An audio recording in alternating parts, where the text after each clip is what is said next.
By His grace, one who crossed the ocean to be and obtained the mercy of Krishna. My only wish is that my conscience purified by the words emanating from His lotus mouth. Attachment to His lotus feet is the perfection that fills all desires. He opens my dark eyes and fills my heart with transcendental knowledge. He is my Lord, birth after birth. From Him static preeminence. By Him ignorance is destroyed. The very picture thing of His character. Our spiritual master is the ocean of mercy. The friend of the poor and the Lord and master of the devotees. Lord Master, the merciful Lord.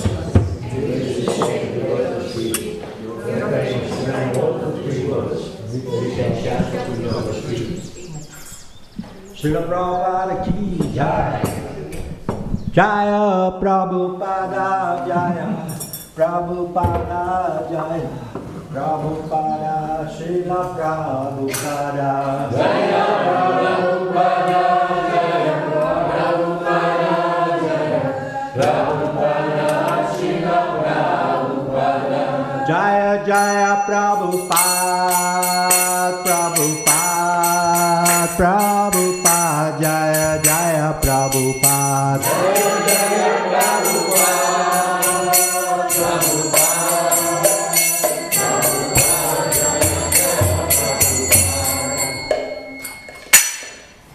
Shri Guru Charana Padma Kevala Bhakati Satma Shri Guru Charana Padma Kevala Bhakati Satma Shri Guru Charana Padma Kevala Bhakati Satma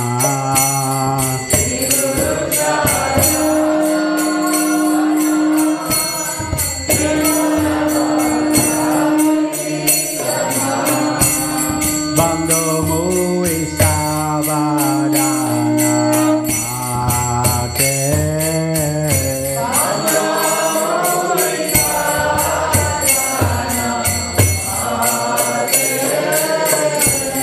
Bando Mui Savadana Mate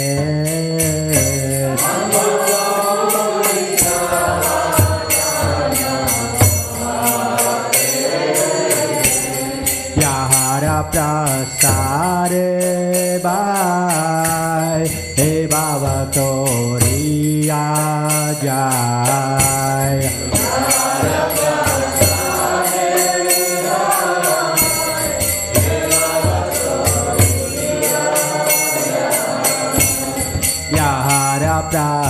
Prasare Bhai Bhavatoriya Jai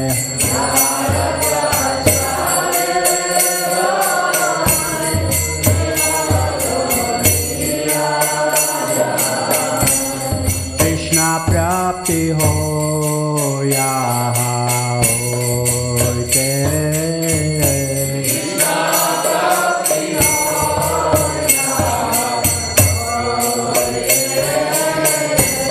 Krishna Prapti Hoya Hoite Krishna Prapti Hoya Hoite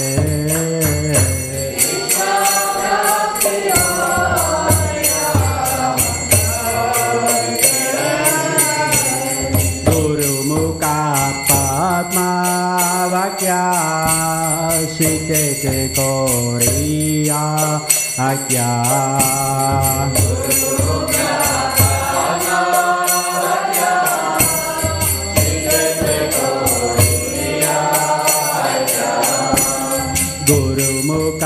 Padma Vakya Sitete Koriya Akya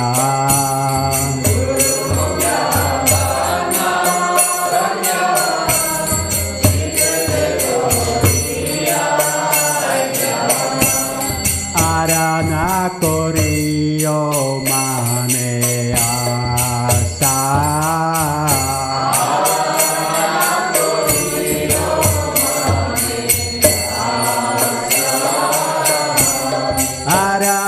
Korio Mane Asa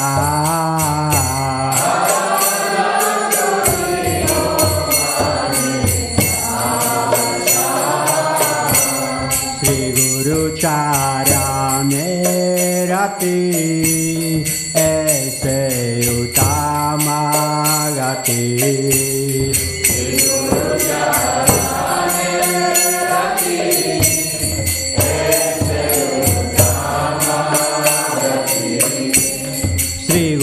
Charane Rati Ese Utama Gati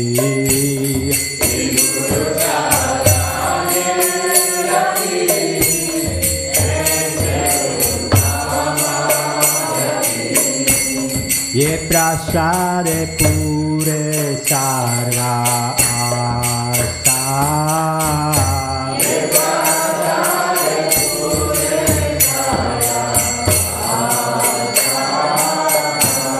Ye prasare pure sarva asa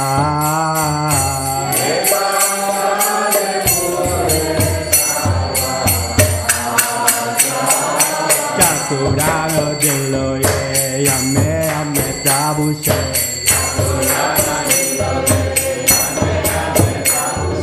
Chaturano dillo ye ame ame Prabhu se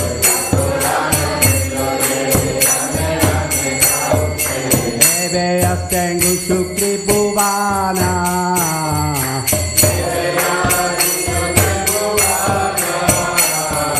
Divyanyan Nirde Prokoshi Divyanyan Nirde Prokoshito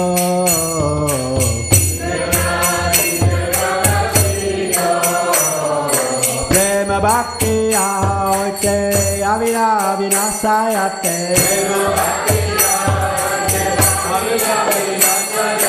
Prema Bhakti Aoite Avira Vinasayate Dere Gaya Harakarito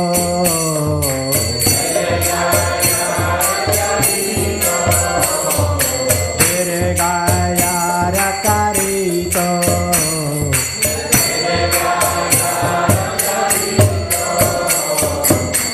Guru Karuna Sindhu Alama Janara Bandhu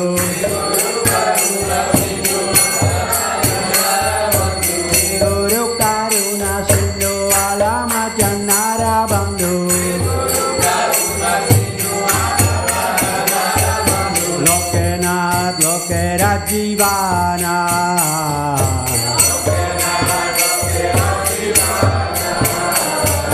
Lokenath Lokera Jivana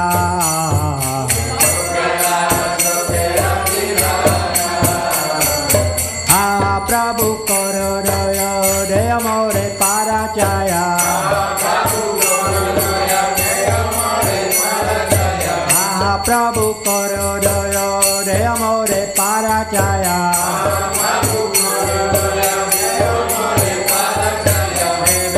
Sengu Shukri Bhuvana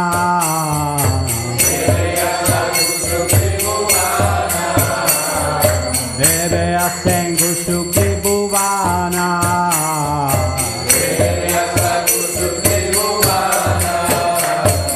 Ah Prabhu Korodoyo de Amore Parachaya Ah Prabhu Korodoyo de Amore Parachaya Ebe Sengu Shukri Bhuvana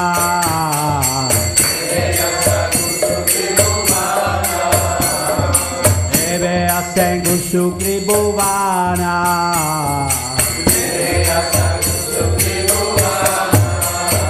Srila Prabhupada Patita Pavana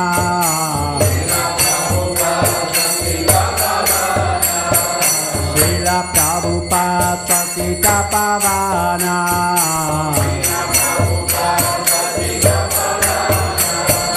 Jaya Prabhupada Jaya Prabhupada Jaya Prabhupada Srila Prabhupada Jaya Prabhupada Jaya Prabhupada Jaya Prabhupada Srila Prabhupada Jaya Jaya Prabhupada Prabhupada Jaya Jaya Prabhupada Jaya Jaya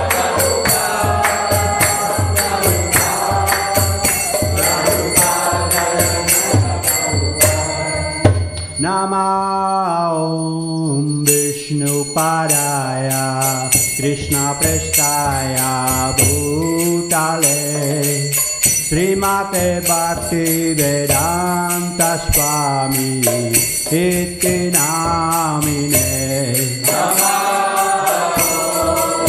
Vishnupadaya Krishna Prestaya Bhutale Srimate Bhakti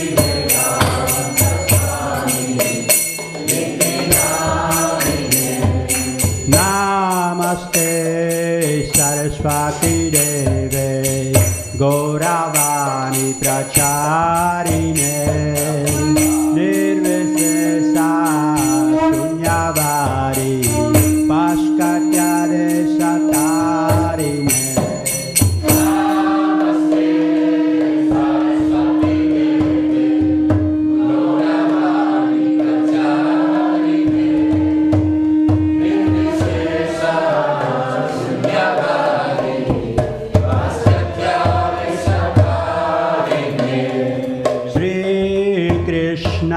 Chaitanya Prabhu Nityananda Shri Advaita Gadadhar Srivasadi Gaura Bhakta Vrinda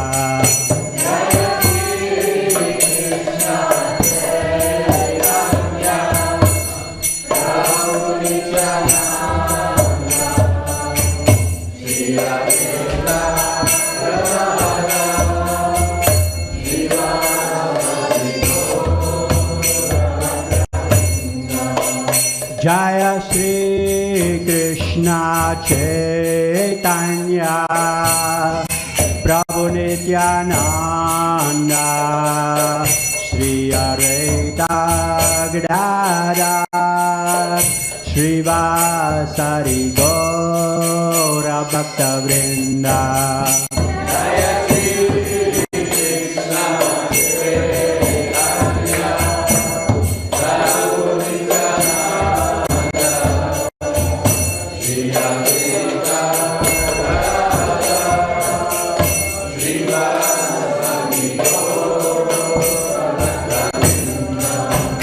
Jaya Shri Krishna Chaitanya Prabhu Nityananda Shri Advaita Gadadhar Srivasadi Gaura Bhakta Vrinda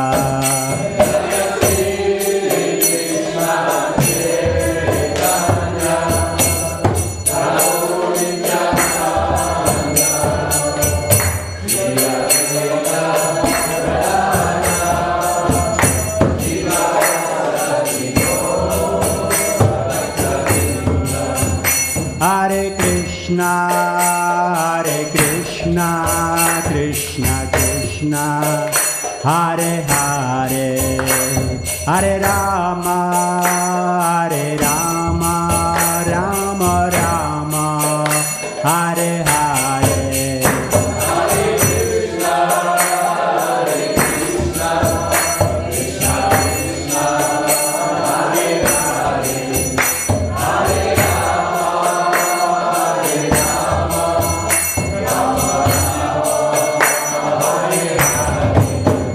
Hare Krishna, Krishna Krishna, Hare Hare, Hare Rama, Rama Rama, Hare Hare. Hare Krishna, Krishna Krishna,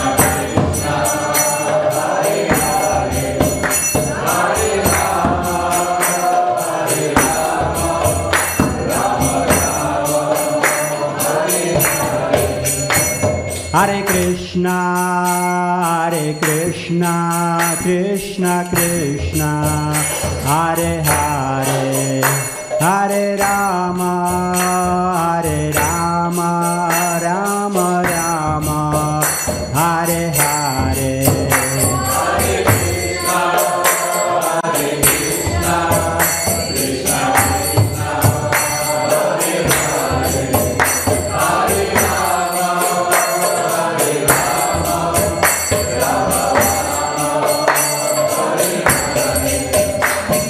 Hare Krishna, Krishna Krishna, Hare Hare, Hare Rama, Rama Rama, Hare Hare.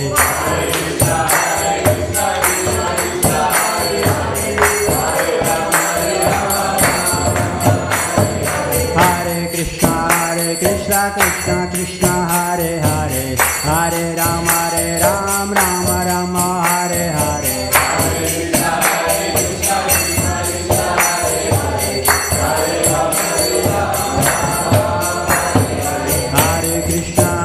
Krishna Krishna, Hare Hare, Hare Rama, Rama Rama, Hare Hare.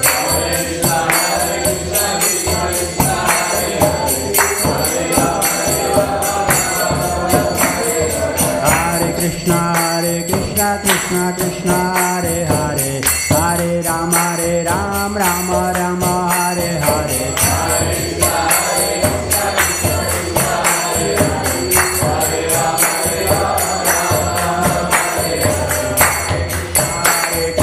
Krishna Krishna, Hare Hare, Hare Rama, Rama Rama, Hare Hare.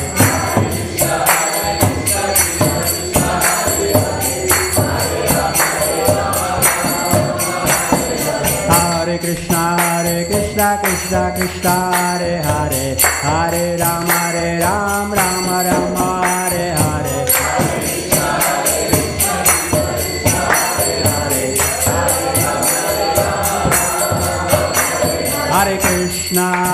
Hare Krishna, Krishna Krishna, Hare Hare, Hare Rama, Hare Krishna, Krishna Krishna, Hare Hare, Hare Rama, Rama Rama, Hare Hare.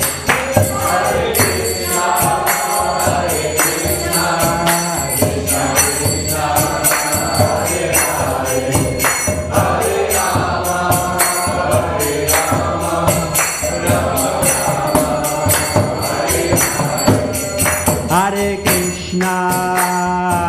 Krishna, Krishna Krishna, Hare Hare, Hare Rama, Rama Hare Krishna, Krishna Krishna, Hare Hare, Hare Rama, Rama Rama, Hare Hare.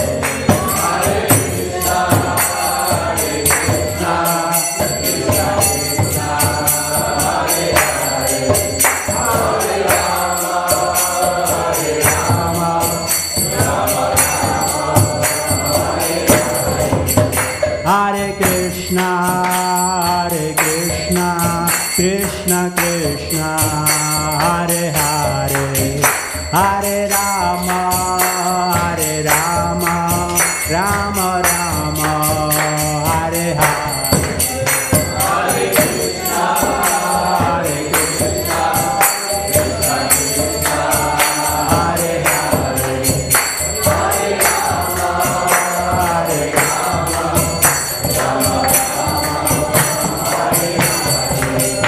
Jaya Jagannath, Jaya Jagannath, Jaya Baladeva, Jaya Subhadra.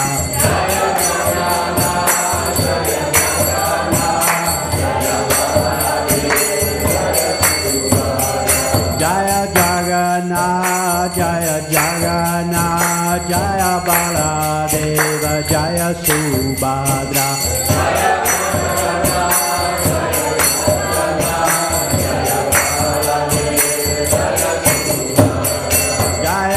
Govardhan, Jaya Giri Govardhan, Jaya Giri Govardhan, Jaya Giri Govardhan, Jaya Giri Govardhan, Jaya Giri Govardhan,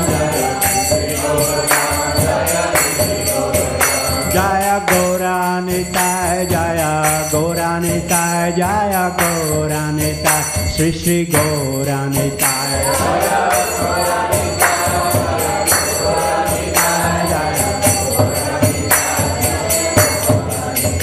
Jaya Gauranitai, Jaya Gauranitai, Jaya Gauranitai, Sri Sri Gauranitai.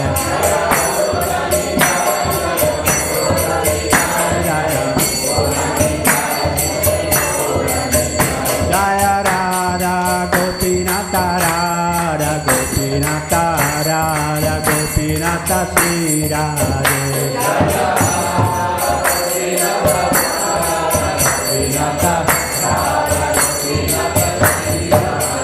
Jaya Radha Gopinata, Radha Gopinata, Radha Gopinata, Sri Radhe. Jaya Radha Gopinata, Jaya Jaya Prabhupada, Prabhupada, Prabhupada, Jaya Jaya Prabhupada.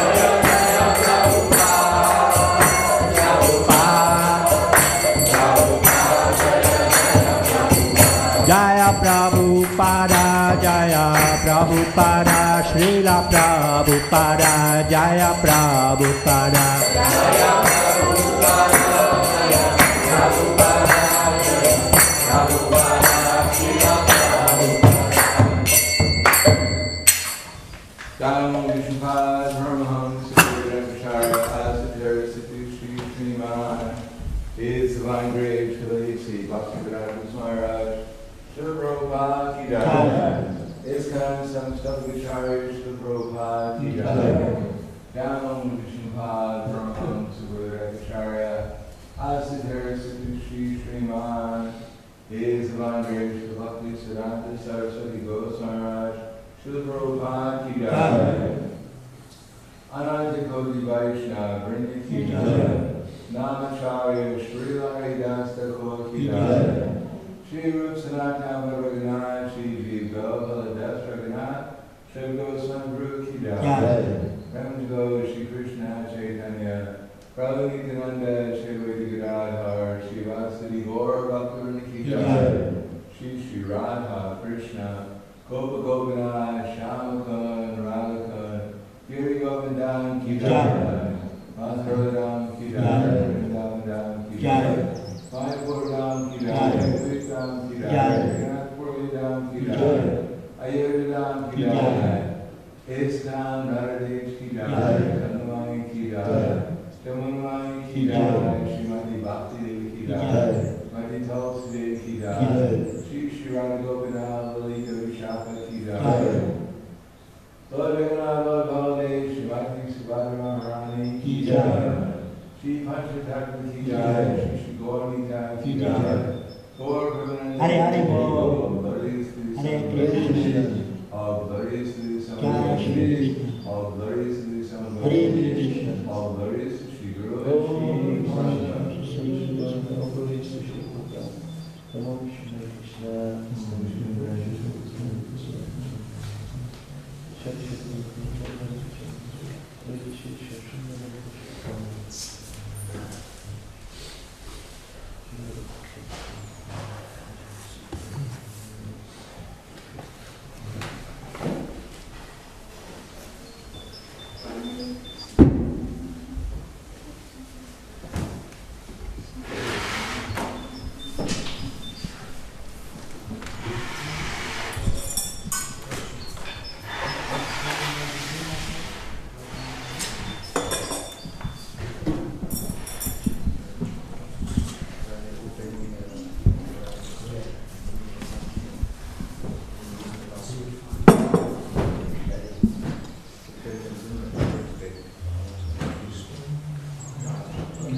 passage.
Sriman, His Divine Grace Lacy, Bhaktivedanta Smaraj, Srila Prabhupada Ki Jai, for Premanande, and all glories to the sound devotees, all glories to Shri Guru and Shri Gauranga.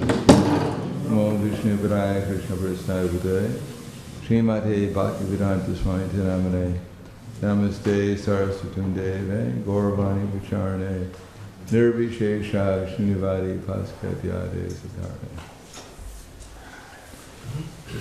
Om Agana Timanandasya Kiranjana Salakaya Chaksur Om Militam Yena Tasmai Shri Gurave Namaha Shri Chaitanya Manobishtam Stapitam yena bhutale Swayam rupa kadamayam Yadati swapadantikam Vandeham Shiguro Shiyuta Pada Kamalam Shigurum Vaishnavam Scha Shirupam Sagrajatam Sagana Raganatam Vitam Tam Sajivam Sarvaitam Savadutam Brajana Saitam Krishna Chaitanya Devam Shri Radha Krishna Padan Sahagana Lalita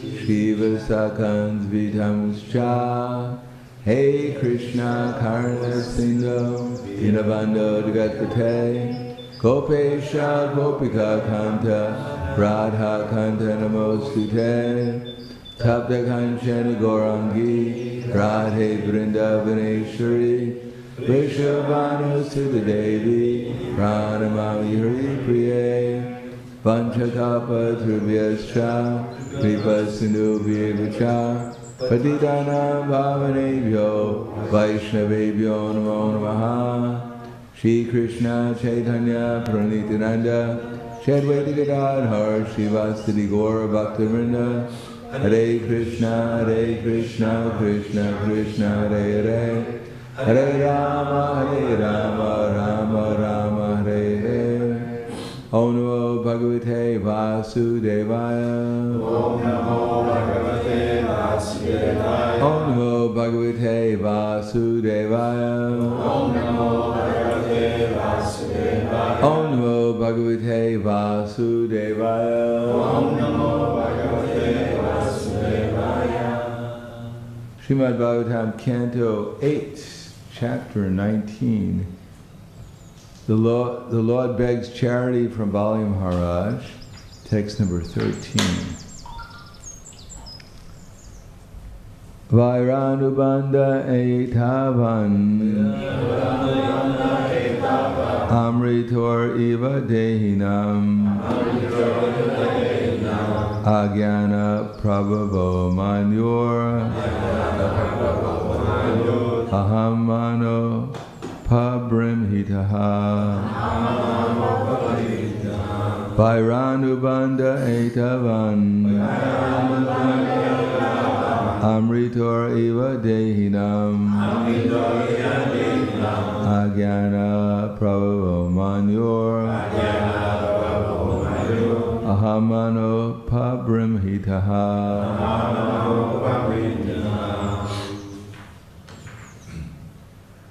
Vairanubandha etavan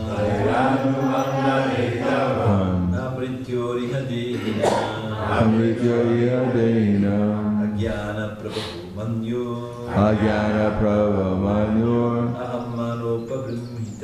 Ahamano pabrimhitaha.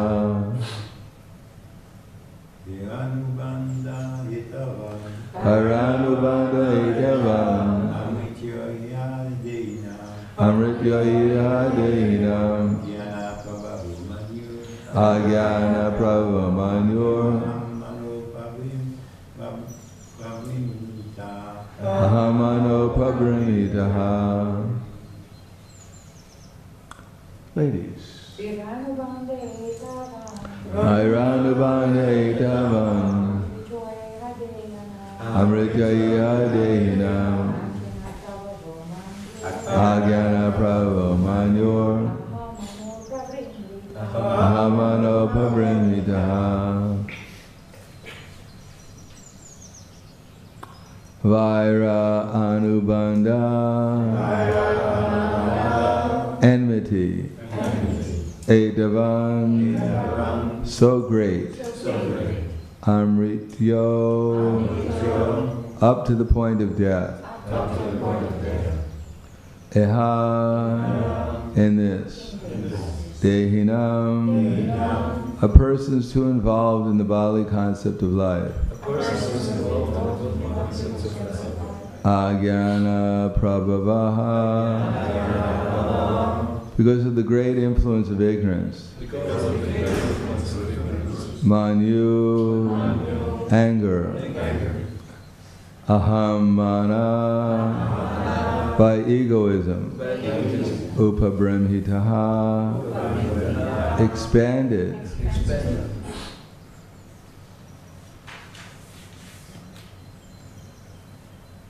A translation and purport by His Divine Grace, A.C. Bhaktivedanta Swami Srila Prabhupada. Hiranyakashipu's anger against the Lord Vishnu persisted until his death. Other people in the Bali concept of life maintain anger only because of false ego and the great influence of ignorance. Purport. Or please repeat. Sorry, looks like everyone has something. We have computers nowadays. Oh, we'll repeat this anyhow. Hiranyakashipu's anger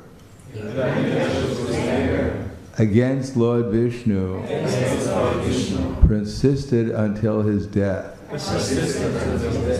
Other people in the Bali concept of life maintain anger only because of false ego and the great influence of ignorance. Purport. Generally speaking, although the conditioned soul is angry, his anger is not perpetual but temporary. It is due to the influence of ignorance. Hiranyakashipu, however, maintained his enmity and his anger against Lord Vishnu till the point of death.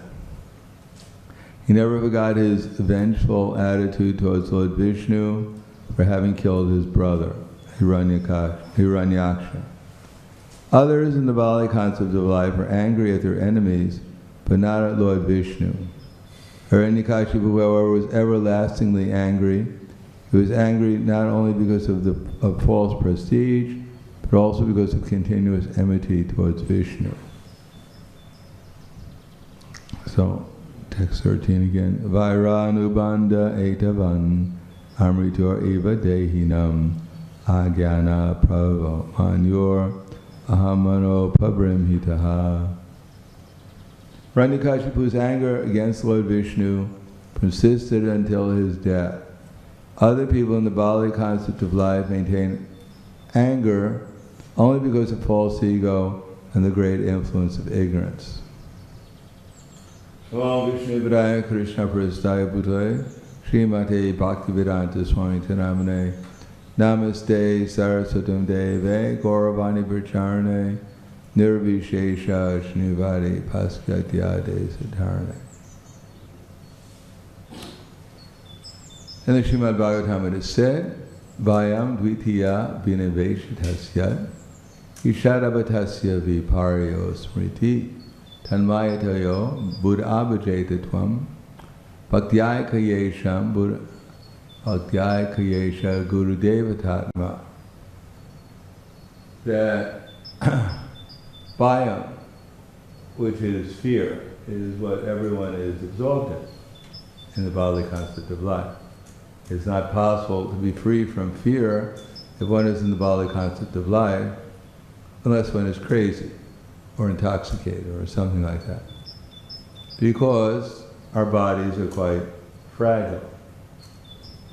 And if you don't believe me, just wait a few years and you'll find out. It's a very dangerous situation. Padam, padam, yadvi padam, itesham. At every step there's danger. Something's going to happen to us either in this step or the next step. But step by step. So Bhayam is fear, abhivineshita. So fear comes from absorption in the Bali concept of life. And it all starts with avidya, ignorance. And ignorance is awarded to us by the material nature because we want to be something we're not. Otherwise, how can we imagine we're something we're not unless we're in ignorance? And not only we're imagining something, well, first of all, we forgot who we are due to ignorance, and then we're awarded the title or the designation of something we're not. That's called avesha. Asmita, false ego.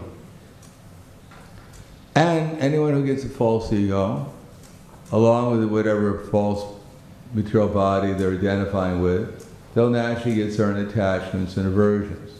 Dvesha and aversion and avesha, attachments.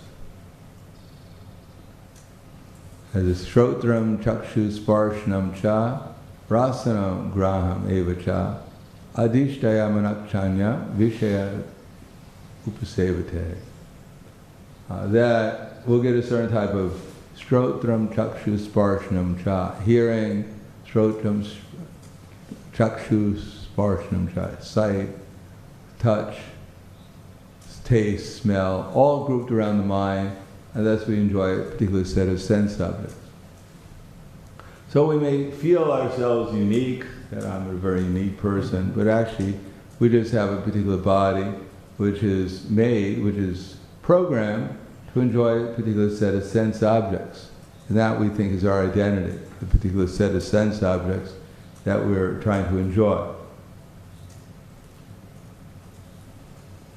If I'm trying to enjoy a set of sense objects that are called women, then I think I'm a man.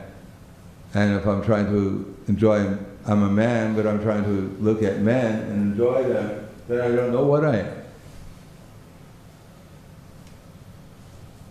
Or if I like a particular type of food, if I like halava, then I'm a human being, and if I like something else, I might be considered a pig. So, particular body we gets a particular set of sense objects, a particular set of things that we like and dislike, and the more we're absorbed in this like and dislike, trying to satisfy the senses, either avoid what we don't like or try to get what we like, then we become absorbed, abhiniveshita. But in any case, the whole journey into material existence is all centered around trying to enjoy or trying to control.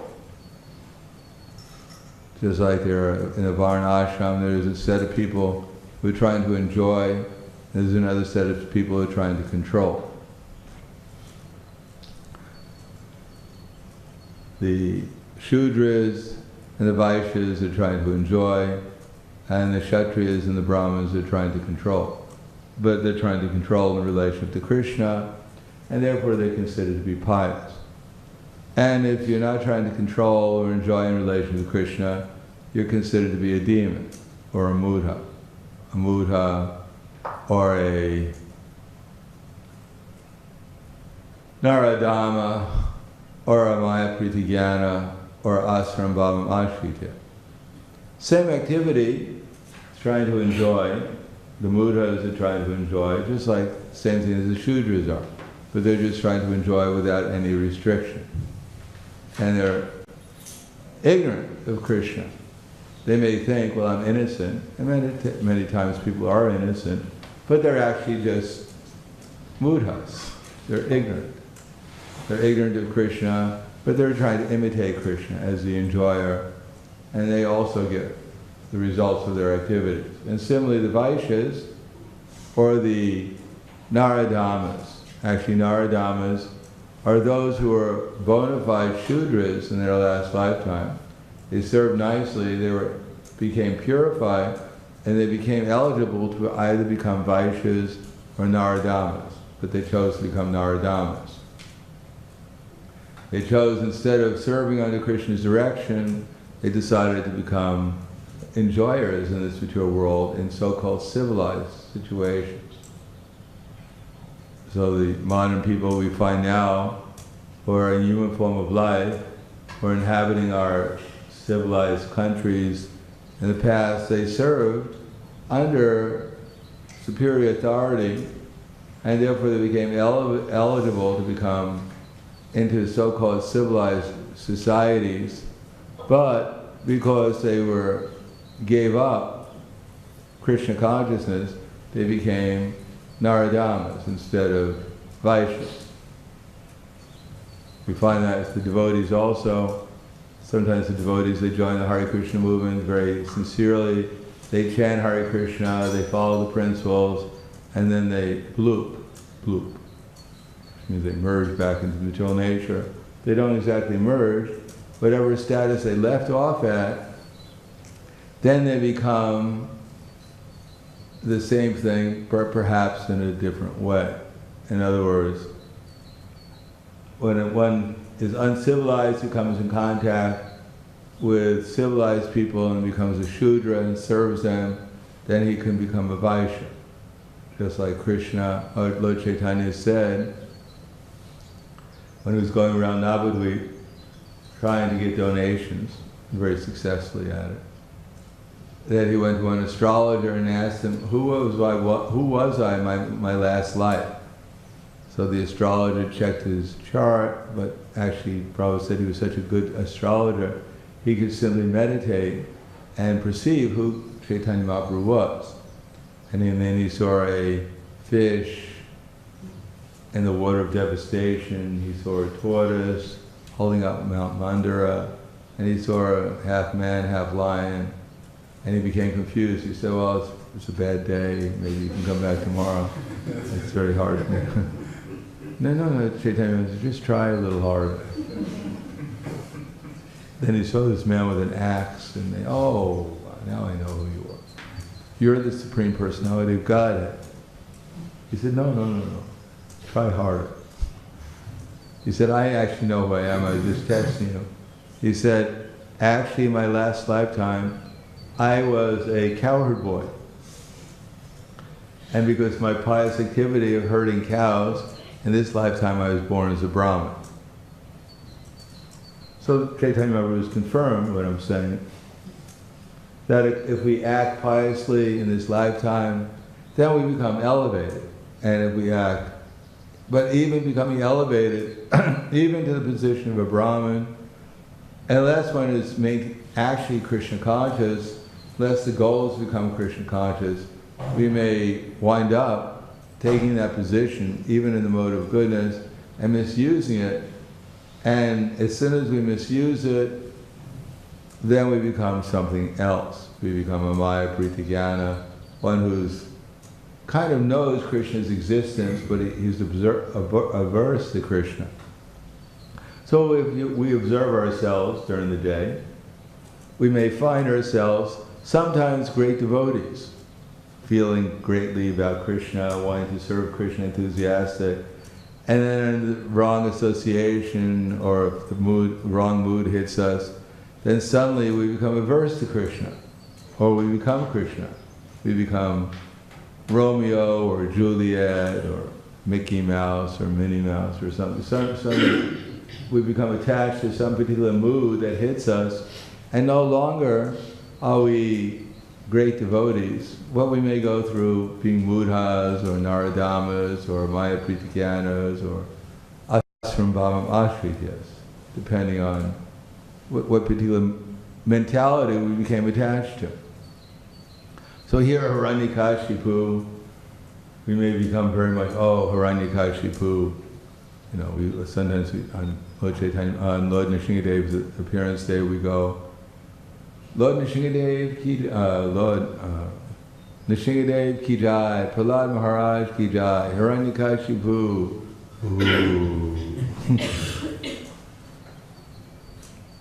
But actually we have that Hiranyakashipu, that tendency to become little Hiranyakashipus ourselves.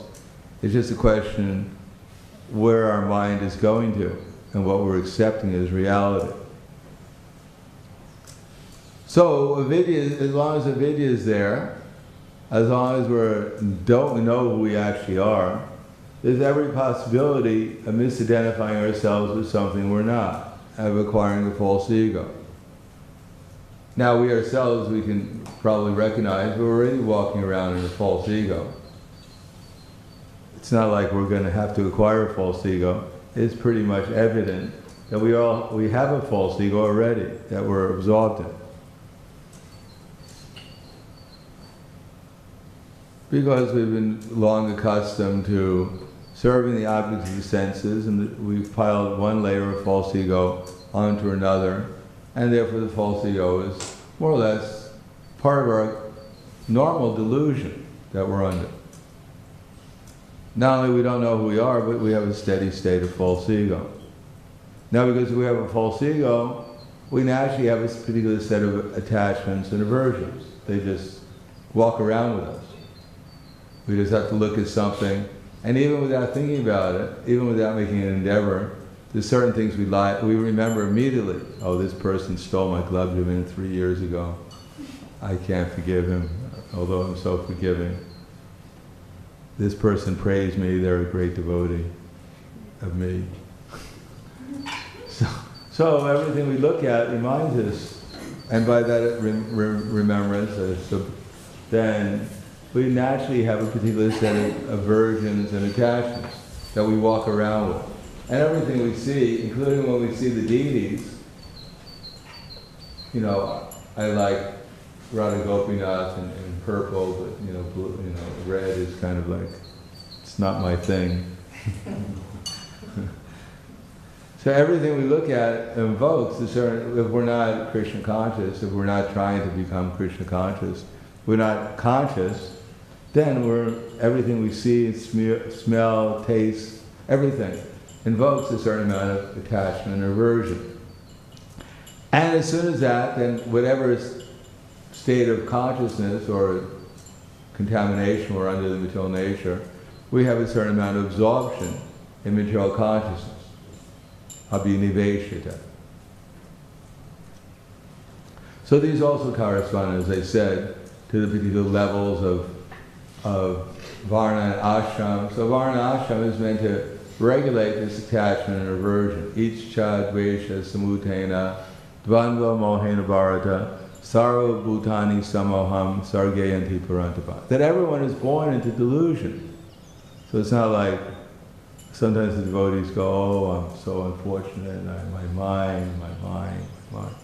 But actually everyone, as soon as we're born here, we're born into a certain delusion, overcome by desire and hate. So what is our desire? Our desire is we want to become Krishna. Now, of course, people don't know about Krishna, especially the Mudhas or the Shudras don't know very much about Krishna, or even the Vaishyas don't know very much about Krishna, or etc., etc. Most people don't know very much about Krishna, although they're trying to imitate Krishna as the enjoyer. And those who are a little bit more elevated, they learn about Krishna, they regulate their senses according to Varna Ashram, then they know about Krishna, and then they try to become the controllers. Because with knowledge, you can become a controller, how to win friends and influence people. So they learn how to become the controller, but there is a danger that when we get some control, we may utilize it for our own sense gratification, and instead of becoming protectors of others and enlighteners of others, we may become the exploiters of others and the misleaders of others. Instead of trying to convince people that Krishna is God, we may try to convince people that I'm actually the most intelligent person here. I'm actually your deliverer, or whatever. So there's all these ranges of consciousness. It all boils down to the attempt to either become the enjoyer or the controller, and unrestrictedly, instead of trying to enjoy in terms of prasad given by Krishna, whatever Krishna has given us, to try to utilize in his service, or to convince others that Krishna is God and that we should take shelter of him.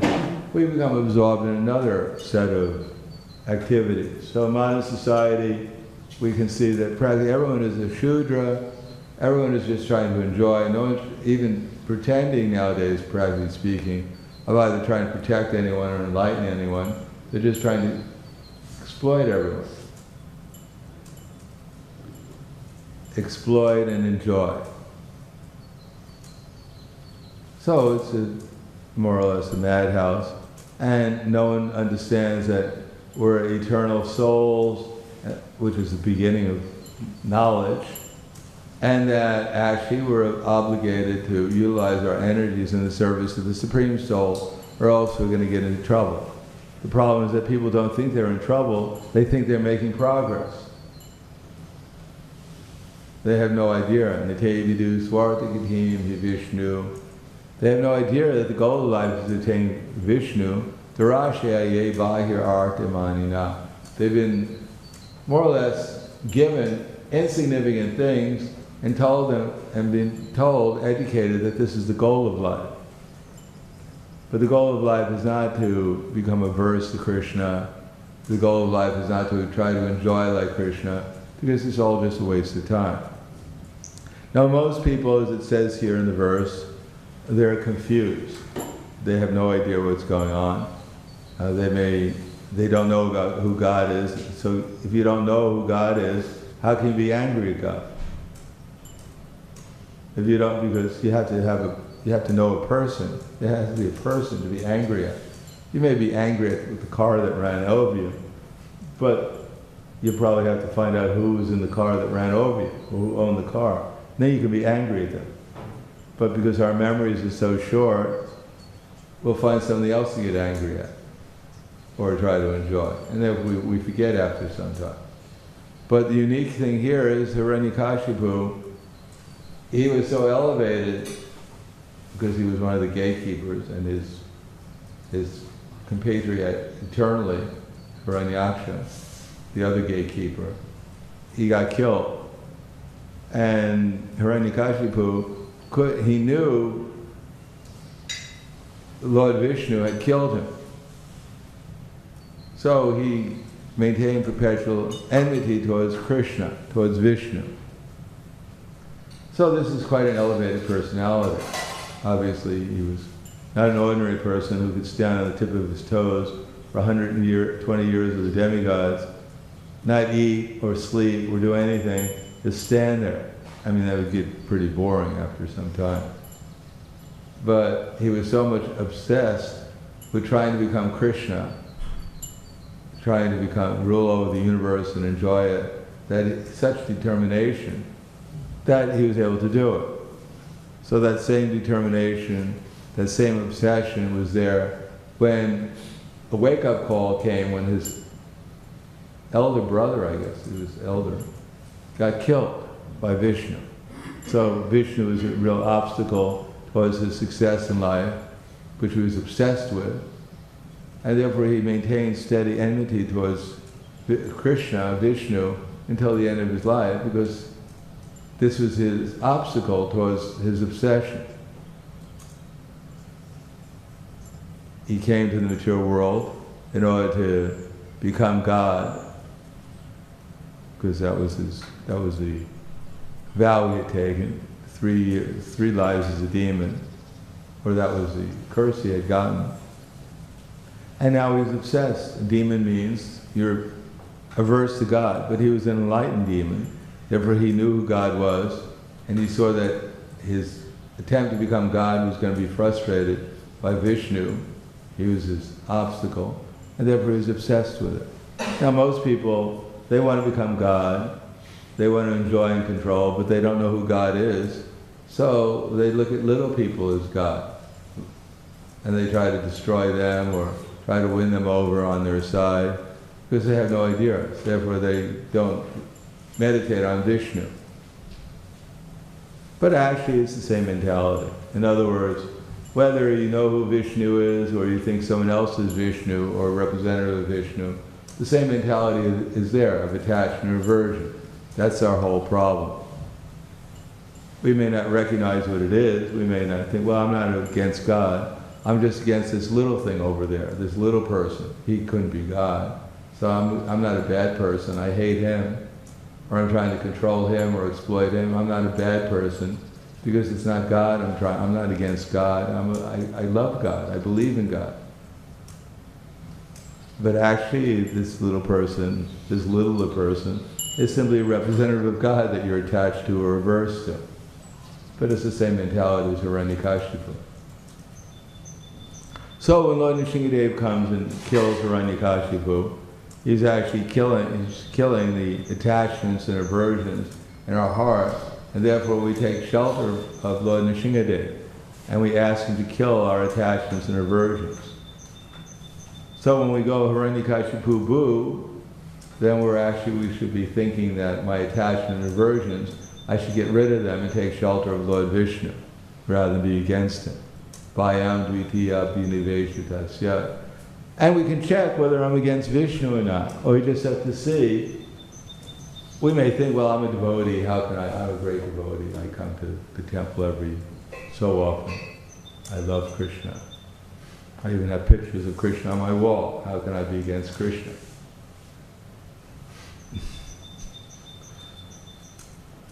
But actually we don't even know Krishna, because we're covered Naham Prakasha Sarvasha Yogamaya Samavrita Mudaya Yavijananti Lokoyam Ajam Avya.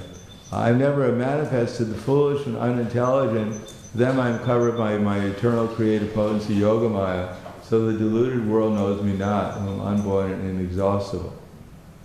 So yes, we're aspiring to become devotees of Krishna, and we actually have some love for Krishna, otherwise we wouldn't be serving Krishna. We wouldn't be doing any service. But we also have the tendency to become deviated and fall into the category of something else because of our natural living in a state of delusion. Because upadis, we still have these upadis, and therefore sometimes I'm thinking I'm a servant to my spiritual master in disciple succession, I'm a servant of the acharyas in disciple succession, I'm the servant of the Panchatattva, the six Goswamis, and Krishna, and usually, or perhaps sometimes, we forget that, and I become a material body in relationship to other bodies, and I act in ways that Krishna would probably, or our acharyas, would not want me to act. Actually, they don't want us to act in any way which is not in the mood of service to them. But we're developing it, and therefore sometimes we forget. And sometimes we remember.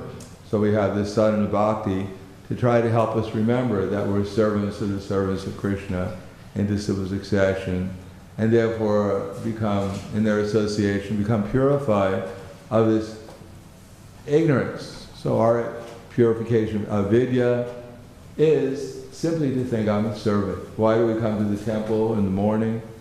Because Srila Rupa Goswami had asked Prabhupada in one lecture, he said, if you read Nectar of Devotion, and Srila Rupa Goswami says, come to the temple, and you do it, then you're serving the lotus feet of Srila Rupa Goswami.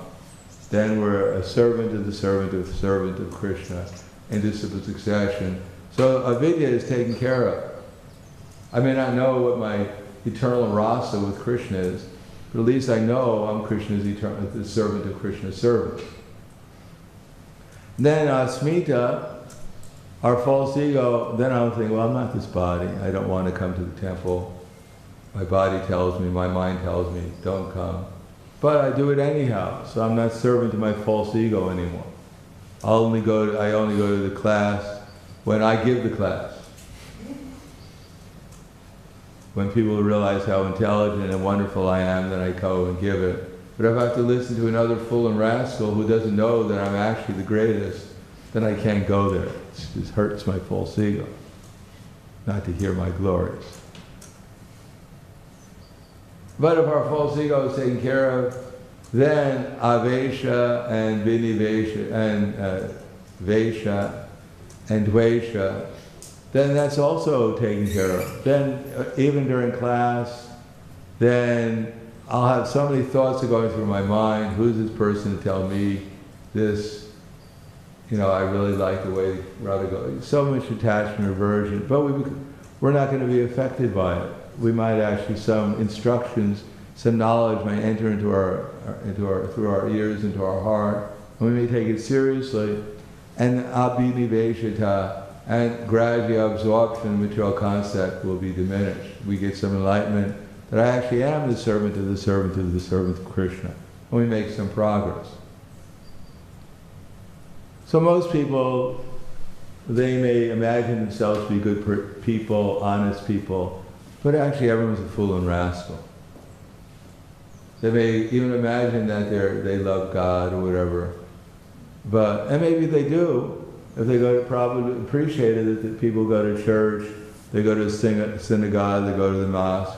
To that small, tiny extent, they're following Krishna's directions, and therefore they're religious.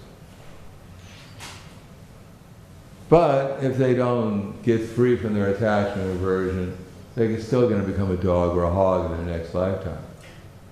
It's not enough to free them from their karma, because, anyhow, it's a whole other subject. And I guess we don't have time for this. Bhagavad Gita is so amazing that you can just go over the next verse again. Ye shamantikatam papam jana punya karmana te dvanva moha nirmuktva bhajante mam drida vrataha. So the progress of freedom from this avidya, this asmita, this avesha and dvesha, and this abhiniveshita is all explained carefully in detail in Bhagavad Gita in so many different ways that anyone who reads Bhagavad Gita carefully can't help but make progress in spiritual life. Can't understand at least what progress in spiritual life is. So here, again, the same thing is explained, but in a slightly different way. Yesham antakatam papam jananam punya karamana. So there's one who's free from this. What are the two things? Yesham antakatam papam, sinful activity, not following Krishna's directions. Anything not in relation to Krishna is considered to be sinful. Yesham antakatam papam jananam punya, and anything done in relation to Krishna is considered to be pious. Now, we may not be in the Varnashram system. How can we be acting piously? Because we're trying to serve Krishna. Chaitanya Mahaprabhu told us to chant Hare Krishna. We're doing that, so that's pious activity. That's the topmost pious activity. Just taking prasadam is pious activity. Just worship, coming and see the deity is topmost pious activity. These are all pious activities we're performing. So we just have to give up our papam, our activities not in relation to Krishna. Dancing, chanting, and feasting. We've got to do that the whole day long, and then we'll go back to God. But what's the point? Yeshamandikatam papa janana punya karma te dvanva. Give up this upadis, this dvanva, this duality. I'm something other than Krishna's servant. Tolerate these dualities. Do things, only come and only eat prasadam. So the dualities that I like this, how can I not eat it? No, only eat things offered to Krishna. Te dvanva moha nirmuktva bhajante mam drida vrata. And do it with determination. As we become tolerant, steadily tolerant, then we become perfect in Krishna consciousness. Steadily tolerant in Krishna consciousness, then we become perfect. So in the beginning, Prabhupada writes that religious principles means to regulate our sinful activity. That's considered to be pious. So the Varnashram system regulates sinful activity. You want to eat a goat, at least eat a goat only once a month according to the Vedic instruction. Then you're considered to be part of the Vedic culture. Because you're being regulated by scripture. Although it's sinful eating a goat, but still, if you eat a goat once a month, according to Vedic injunction, then you're considered to be on the path of perfection. And during a Durga Puja, when they were in the background, you can hear their theme song for Durga Puja in India, in Calcutta specifically. It was being taped. They were singing, "The hills were alive with the sound of music." That was the Durga Puja song of that year. You heard that? Hills are alive with the sound of music. What was the name of the movie? Something that comes from Mary Martin something. It's a Karmi song. It's a movie. Cinema song. The hills were alive with the sound of music. The song that was sung for 1,000 years. Whatever. So the devotee asked Prabhupada. Now here we have these Durga Puja worshippers, which are, for us, are not considered to be highly religious. Killing goats, they kill massive amounts of goats, etc. on that day. Which are better, the Durga Puja worshippers or the Christians? So normally we think that Christians would be considered to be more pious, maybe.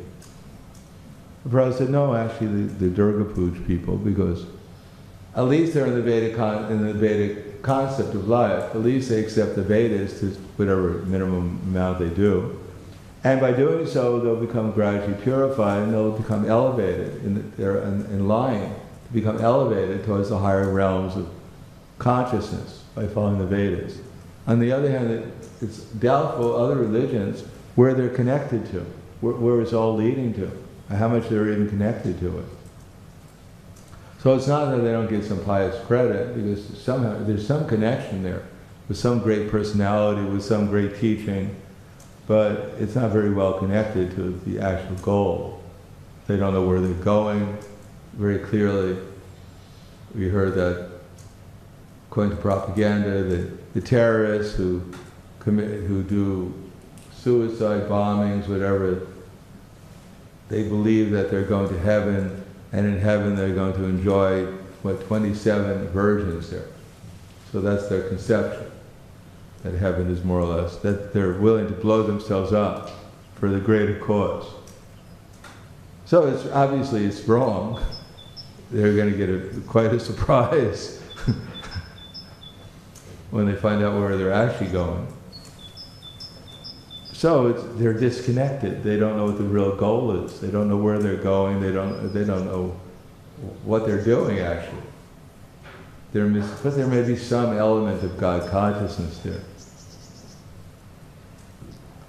So a little bit of regulating sinful activity according to the Vedic culture will lead one to the next step of acting piously. Because you're working under the direction of superior authorities, you're going to realize after a while that eating goats, it's not worth it. Because you got to whisper into the ear of the goat, my dear goat, now I'm going to cut your throat.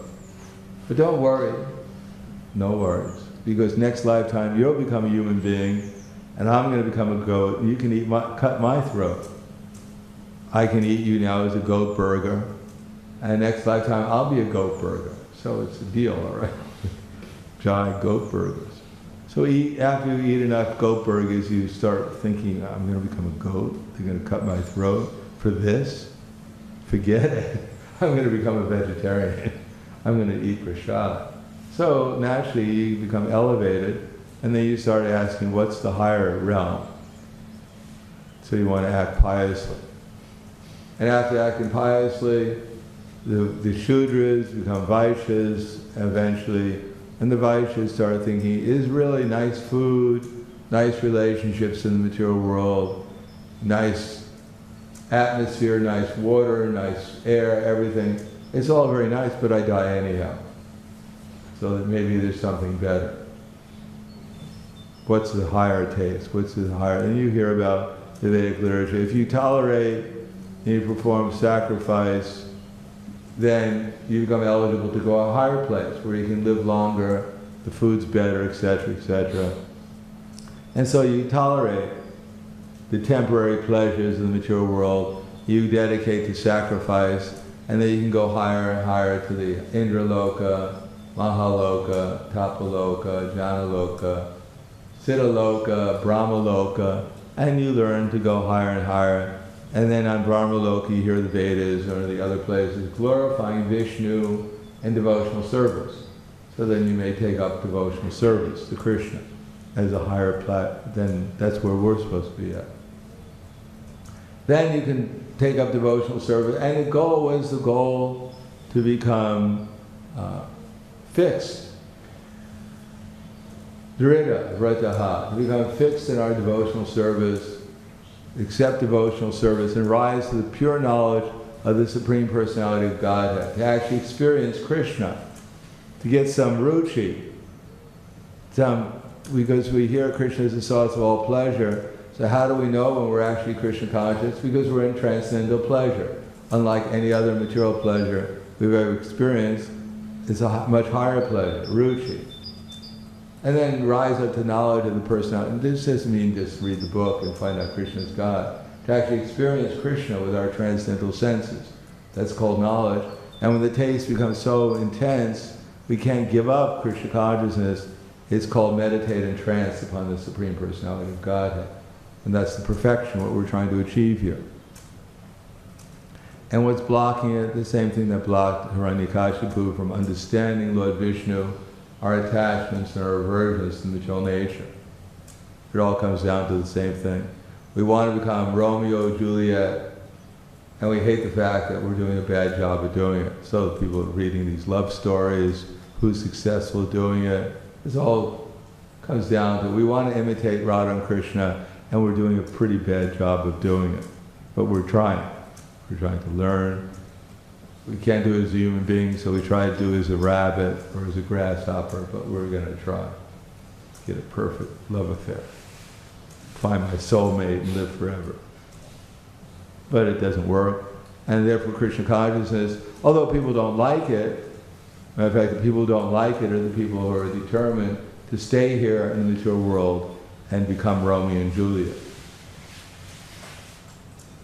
And those who have given up that, who have realized it's going to be it's not going to be, and if I could become Romeo and Juliet, it's a very unfortunate ending, both for Romeo and for Juliet. So I'll stop there. Thank you. Any questions, comments?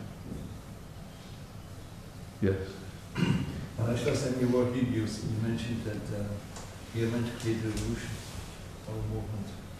We are meant to create a revolution in society. So should we force that in our lives, in our personal lives? Well, it's a cultural revolution. It's a spiritual cultural revolution. It's not an ordinary revolution. We don't go out in the streets and break windows, and overthrow governments. It's the transformation of people's consciousness to become sublime. We want to make people, first of all, joyful. That's the revolution. People walking around morose. We're trying to make them prasanatma, joyful. That's the revolution. So yes, we should try to help force that in our lives to actually become really joyful, like coming to force our bodies to come to the temple, hear about Krishna, perform pure devotional service. Then we become joyful, and then from there we can become ecstatic. And then from there we can develop real love for Krishna. Yes? Thank you very much. In the Bhagavad Gita verse you quoted, it says, Yesham tantagatam papam, that when one's sins are finished, then one bhajanti mandridharata, they worship in a fixed way. Nishta. Nishta. So, on the other hand, we know that there is no better way to finish the sins other than bhakti, or finish. Yeah, that's the topmost pious activity. Krita punya punya. So, it's a frequent question. It looks like a circle, because to do bhakti in a fixed way, we have to be free from sin, but otherwise we cannot do it. But to be free from sin, we have to do bhakti. Yes. Well, if you do bhakti, then you become free from sin, and then you become drita, vrataha. It's the process of, if you start out getting a little prasadam on the street, you may come to the temple, try to get a little bit more. And they can't help, someone's going to mention Krishna to you, and how nice Krishna is, and they may associate with devotees, hear about Krishna, and then you think, well, let me try it too, let me chant this on these beads, and see what it's like. And you start bhajana kriya, and then you start feeling better. Your bad habits start dropping away, and then you don't want to do anything else except for Krishna consciousness. And then you actually start developing a real taste for it. You become addicted to Krishna. And then you become so addicted you can't give it up. You become hopelessly addicted. And then you actually start feeling towards Krishna. Something awakens within you and you never thought existed. You actually have some relationship with Krishna. And then you want to develop it, it develops naturally from there, and you actually fall in love with Krishna. Yes?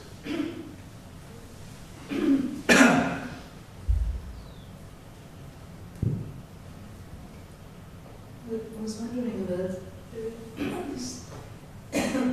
when people from religions and they follow something, and then, as you said, it was not as what was there in agriculture. I was speaking about Christians and it. But it's very, I mean, like, sometimes you find that people, they have a lot of faith, but they're misled. Yeah, So Krishna. would they have any, do they get Yeah, any they have faith in the wrong. They have some faith. Some faith. strong faith? Yeah, they have strong faith in something. Therefore, Krishna in the 17th chapter of Bhagavad Gita, Arjuna asked the same thing that you're asking. He said, what about people who have strong faith in something? You know, are they worshipping goodness, in goodness, passion, or ignorance? What does Krishna say? At the end of the 17th chapter, which is really the conclusion. What is that? Ashwadadana Purusha. No, Ashwadana Hutam Datam.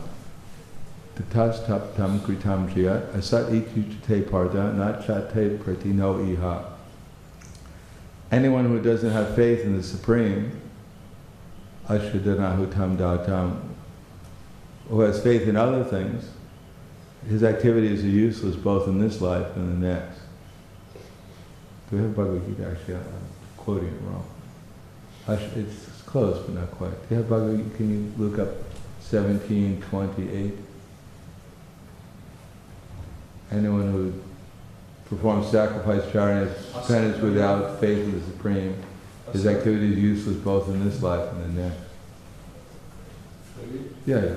Ashadaya Hutam Daktam Tapas Daktam Kritam Chaya Asati Yuchate Partha, not tat preti no iha. Anyone who has performed sacrifice, charity, and penance without faith in the Supreme, his activities are useless both in this life and the next. Is that right? Yeah. So they have faith, they have strong faith, but in the wrong thing, that's all. They don't know, it's not clear what their faith is. So they're performing sacrifice, charity, and penance, but because they don't have firm faith in Krishna, they're not really going to get the result they're expecting. I mean, if you say they have firm faith, well, what do they have firm faith in? What is their firm faith in? And the process they're given. Yeah, so, but if it's not clear, if it's not coming from our acharyas, it's not coming from an acharya into super succession, if it's been contaminated by mental speculation, fruitive activity, they may have firm faith. Everyone has firm faith in something. But Krishna says it's useless both in this life and the next. But whatever Prabhupada said, he writes, in the Bible and other books, there is some aspect of love of God there. Therefore they get some benefit from it.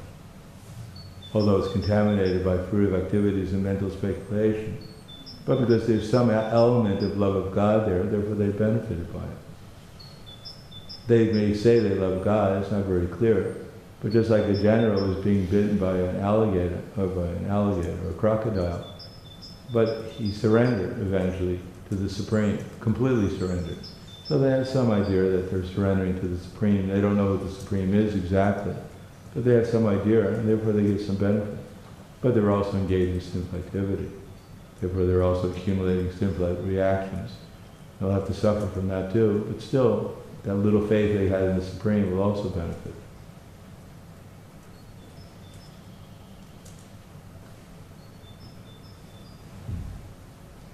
It's mixed. We're also mixed.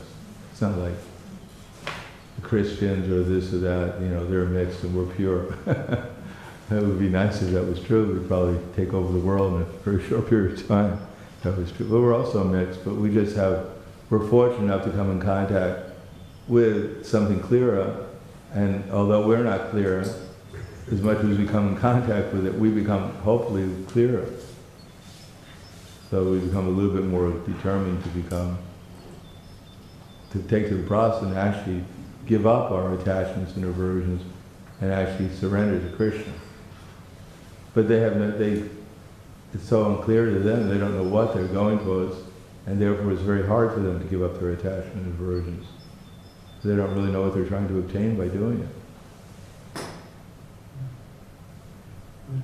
Yeah.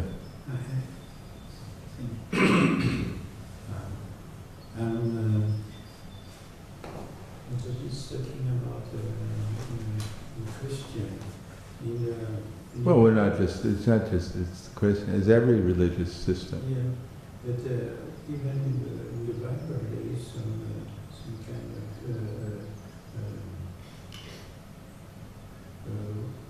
of way to follow, like meditate on it.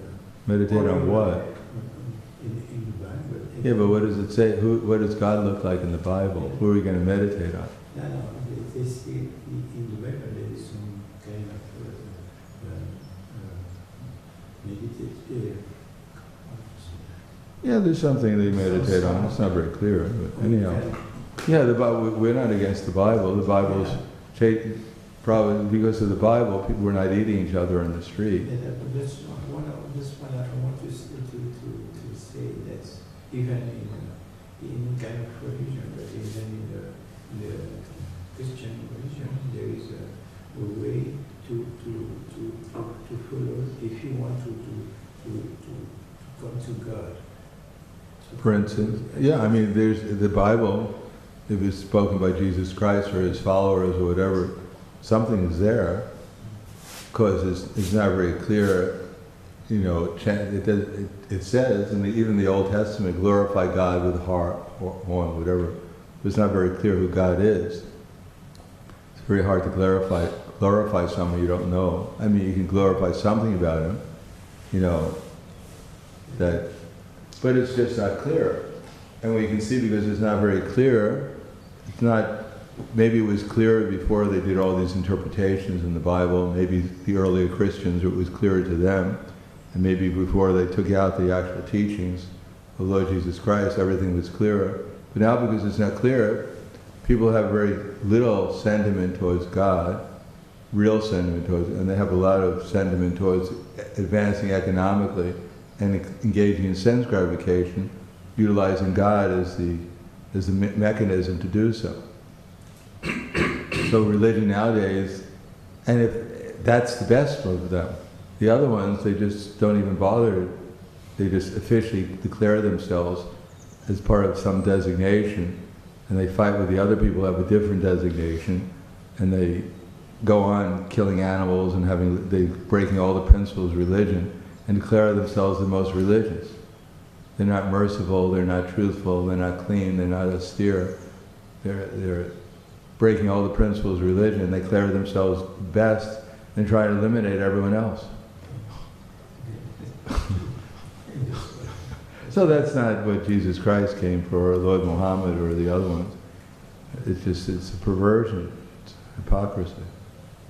Yes.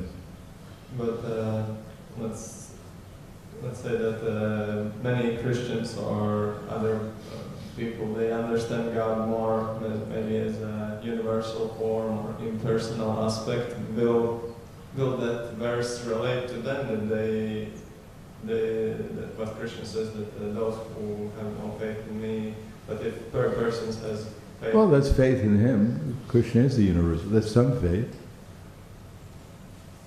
That's something, so they'll get the result of that. Anything that is bona fide, is positive, they'll get some result from it. In the second canto of the Srimad Bhagavatam, beginning with the second chapter, the universal form is described. So meditating on the universal form is advancement, because some attachment or aversion will be taken away by doing that, by concentrating the mind on the universal form. And therefore, it's more likely that even if you won't become so degraded, or you may even become elevated. Get a better chance to understand things more clearly by following the process. So the whole process is getting free from attachment or aversion, and trying to go towards the actual real knowledge, the universal form, or Brahman realization, or Paramatma realization.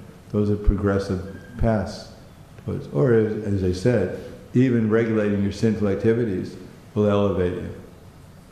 What to speak of acting piously, following the Vedic culture, or the Vedic religion, or the devotional service, or getting free from dualities, learn how to tolerate sinful activities.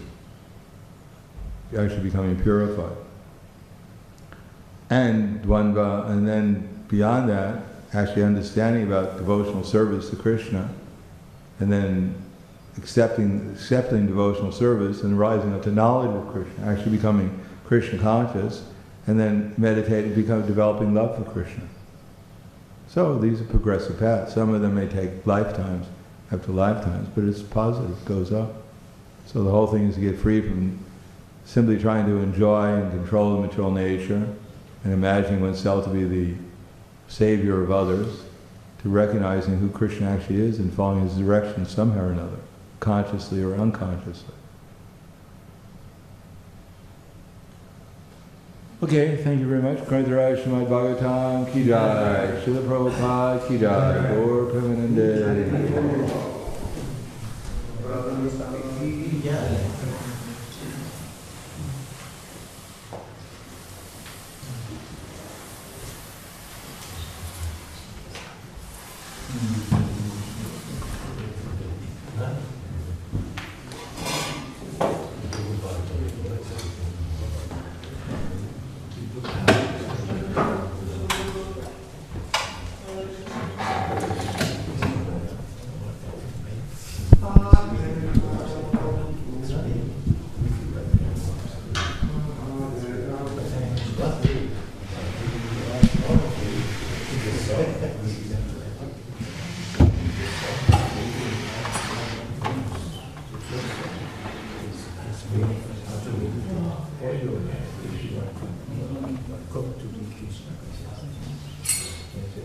People are engaged in meditation, but they don't know what to meditate.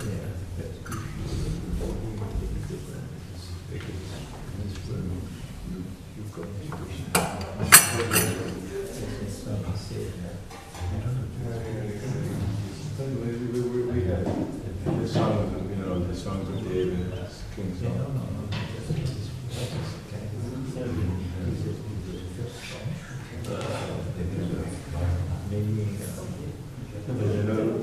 In order to meditate, you have to know Krishna's name, form, quality, pastime. That's meditation. Everything else is not meditation. It may be meditation, but it's not full consciousness of Krishna. You have to know who God is. You can meditate on fully on God. We meditate a little bit. But to actually fully meditate, you have to know his name, his forms, his qualities, his associates, his pastimes. That's real meditation. You meditate a little bit. You could generally meditate a little bit on Vishnu and you got some results. You're not going to get the full result.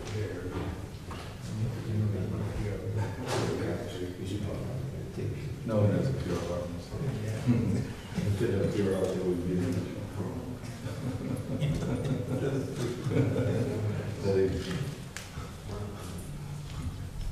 When did you come? When did you come? Oh no. Be here for some time?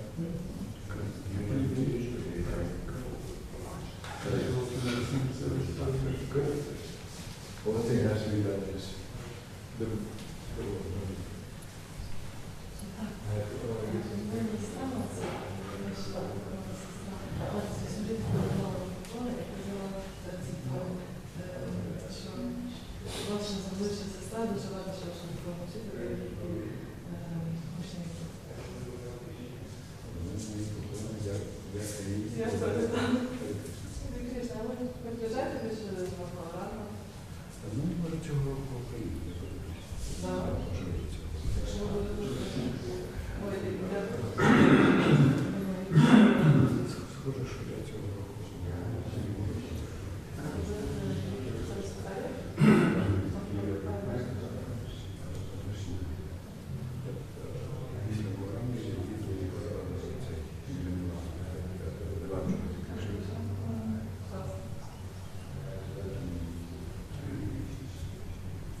Hare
Hare